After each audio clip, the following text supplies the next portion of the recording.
harapan dibentuknya Komisi Reformasi Kepolisian, tentunya Polri juga mempersiapkan tim internal di dalam untuk kemudian melakukan evaluasi terhadap seluruh program yang sudah kita laksanakan, sehingga kemudian pada saatnya nanti masukan-masukan perbaikan yang diberikan pada kita segera bisa kita tindak lanjuti. Teman-teman, kadang saat aku ngepost tentang reformasi TNI dan Polri, terutama kemarin pada konteks adanya konflik agraria yang berhubungan dengan tanah, dengan petani, dan lain sebagainya, itu banyak juga yang komen kalau, lihat nih, TNI dan Polri itu benar-benar melindungi kita dari mafia-mafia, dan lain sebagainya. Kita harus membiasakan ya, cara berpikir untuk melihat suatu kasus itu tidak hitam atau putih. Dalam artian, kita menggeneralisir semuanya itu buruk, atau semuanya itu baik. Karena tidak pernah ada yang terjadi seperti itu. Setiap manusia pun pasti ada sisi baiknya dan pasti ada sisi buruknya. Nah, saat kita bicara tentang reformasi, saat kita bicara tentang konflik, kita sedang membicarakan oknum-oknum yang memang kelakuannya tidak baik. Dari bagian dari TNI dan Polri, aku yakin banyak banget yang bener-bener baik hati, punya empati tinggi, bener banget mengabdi kepada masyarakat. Karena selama aku hidup di Indonesia pun, aku sering ketemu banyak TNI, banyak Polri yang baik hatinya, yang bener-bener mau menolong kepada masyarakat. Tapi saat kita membicarakan suatu konteks konflik agraria misalkan, atau konflik tanah gitu kan, dimana ada beberapa oknum yang mereka memang digunakan oleh perusahaan-perusahaan besar untuk mendukung perusahaan-perusahaan ini dalam merampas tanah dari masyarakat. Kadang perusahaan-perusahaan ini menggunakan aparat seperti TNI atau Polri untuk menjadi backingan mereka dalam mengintimidasi masyarakat. Yang perlu direformasi adalah aparat-aparat yang seperti ini, yang menyalahgunakan kewenangan dan kekuasaan mereka bukannya untuk melindungi masyarakat, tapi malah berpihak kepada perusahaan-perusahaan, kepada kapitalisme. Udah nggak ada lagi kesejahteraan bagi seluruh masyarakat Indonesia. Banyak juga dari mereka yang suka pungli lah, yang melakukan pemalakan lah misalkan, atau menyalahgunakan wewenang. Jadi yang memang mau kita ubah, yang jelek-jelek ini gitu, yang membagongkan ini. Kalau yang bagus-bagus teman-teman, mereka udah nggak melakukan itu. Jadi apapun konsekuensinya, apapun perubahannya, mereka nggak akan terima karena mereka orang-orang baik kok. Nih ya teman-teman di Polri dan di TNI yang mereka benar-benar punya empati, yang mereka benar-benar hatinya baik, sebenarnya kasihan mereka. Kenapa? Karena saat mereka benar-benar mau mengabdi kepada masyarakat, mereka itu nama baiknya dicemarkan oleh oknum-oknum yang jahat dan suka menindas masyarakat. Jadi sebenarnya kalaupun memang ada perbaikan, sebenarnya kita juga ikut membantu dan melindungi citra-citra Polri dan TNI yang baik ini, gitu. Karena banyak dari mereka melindungi kita dari mafia, melindungi kita dari serangan luar, melindungi kita dari kejahatan-kejahatan yang terjadi di sekitar, dan kita berterima kasih pada mereka-mereka yang memang sudah baik dan benar-benar mengabdi. Tapi kita mau yang tidak berpihak pada rakyat, itu yang memang benar-benar harus diberantas, karena itu namanya penyalahgunaan wewenang. Kalau kita kebiasaan ngelihat semuanya hitam atau semuanya putih saat kita mau ngomong reformasi TNI atau Polri, maka dilihat bahwa ini semuanya mengancam dan buruk seolah-olah TNI dan Polri. Yang terjadi akhirnya apa? Korban-korban, mereka tetap tidak bisa mendapatkan hak-haknya. Korban-korban yang dirampas tanahnya tidak bisa mendapatkan hak-haknya. Jangan kira itu terjadi di orang lain dan itu gak bisa terjadi di kamu. Mungkin itu belum waktunya itu terjadi di kamu. Saat itu terjadi di kamu, baru kamu bisa merasakan, oh ya betapa sedih ya berada di posisi seperti itu. Itulah yang namanya empati. Jadi yuk kita biasakan untuk tidak mengeneralisir dan membedakan sesuai dengan konteks. Bapak-bapak TNI dan bapak-bapak, ibu-ibu dari TNI dan Polri yang sudah benar-benar mengabdi kepada masyarakat, 2 jempol untuk kalian. Dan yang masih menindas masyarakat, 4 jempol terbalik buat kalian. Pak Kapolri membentuk tim reformasi Polri.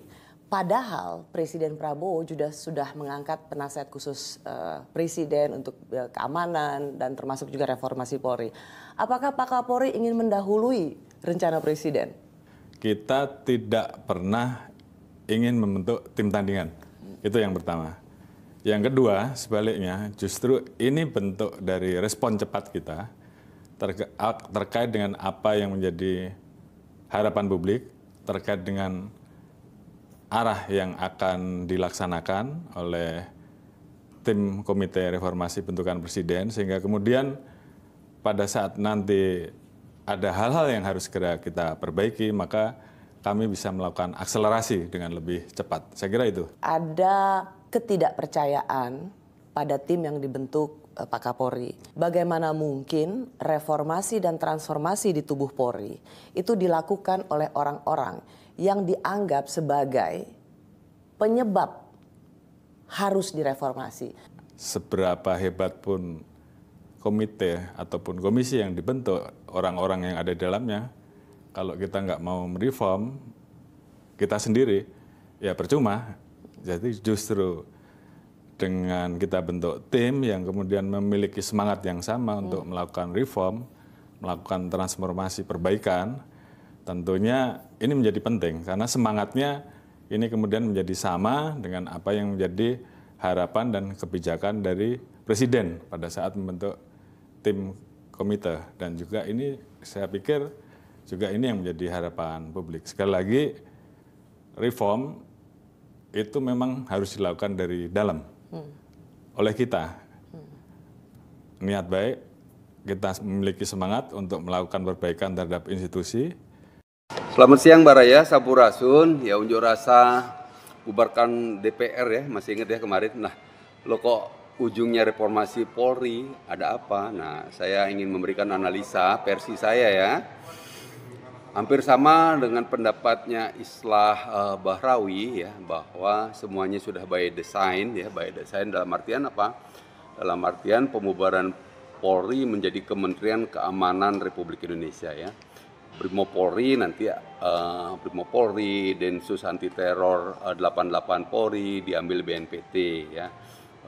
Nantinya tim Tas Tipikor Polri juga akan diambil KPK RI, kemudian Res Narkoba Polri akan diambil BNN, kemudian Korlantas Polri akan diambil Kementerian Perhubungan, kemudian Reserse Cyber Polri akan diambil Badan Cyber RI, kemudian Polair Polri juga akan diambil Bakamla, Kapolri, nama Kapolri akan hapus menjadi Menteri Keamanan Republik Indonesia. Tentu Akademi Kepolisian atau Akpol akan menjadi apa? Menjadi Sekolah Tinggi Keamanan Republik Indonesia.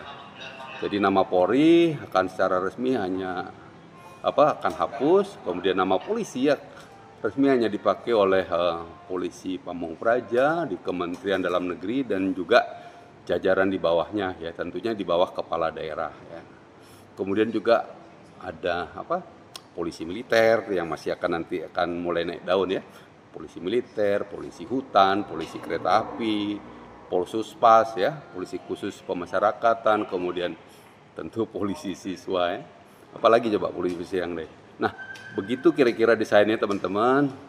Makanya seperti apapun penghinaan, sekali lagi makanya seperti apapun penghinaan yang kita tonton dari makian Saudara Rismon Sianipar, tidak ada yang berani bertindak ya.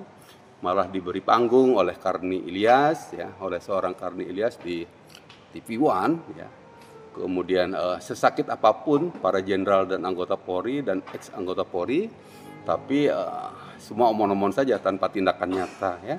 Jadi ya biarlah terhina seperti itu. Bayangkan saja orang sekelas Jenderal Tito saja diam ya, seorang Jenderal Tito Karnavian, diam Serbu Bahasa, Listio Sigit, termasuk Krisnamurti dan kawan-kawan ya. Jadi menurut saya sih sangat-sangat terhina sekali ya, betul-betul terhina. Saya sebagai salah seorang alumni Pusdik Brimob Watu Kosek, Obro Markoto 4, juga sangat merasakan sakit ya, sakit hati mendengarnya. Saya kira itu saja teman-teman, sekali lagi mohon maaf jika ada yang tidak berkenan. Sekali lagi selamat siang, terima kasih. Penyuapan, hilangnya perkara, laporan, perkara pidana jadi perdata karena dijual belikan. Gitu. Ada perkara perdata yang harusnya perdata dilaporkan ke pidana, ke polisi, diproses. Itu banyak sekali yang begitu. Pelayanan no viral no justice. Ya, pelayanan kalau tidak no viral no justice gitu kan. Sesudah itu pun sudah diproses.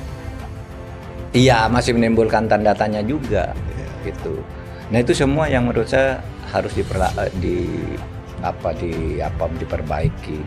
reformasi tim reformasi Polri itu terutama rekrutmen konco-koncoan yang sekarang rame ini. Sekarang kalau tidak dekat dengan pimpinan ndak bisa Anda. Mau jadi apa? Disingkirkan. Tidak diberi tempat, tidak diberi peran. Wah, itu bahaya bagi negara. Sekarang bisa Anda lakukan itu, tapi suatu saat akan menjadi kebiasaan. Pemimpin berikutnya begitu lagi, pemimpin berikutnya begitu lagi. Rekrutmennya busuk-busuk lagi. Hancur negara. Tidak ada anak buah yang salah, semua yang salah itu komandan, mana jenderalnya. Jenderalnya sembunyi, ngomong saja enggak. Polri ini milik rakyat. Pemilik Polri itu adalah rakyat. Rakyat, kita pemegang saham. Iya, karena gaji kita dipotong. Pak Don, Iya. terasa nggak pajak dipotong? Kemudian sepeda motor, pajak bumi bangunan, dan sebagainya.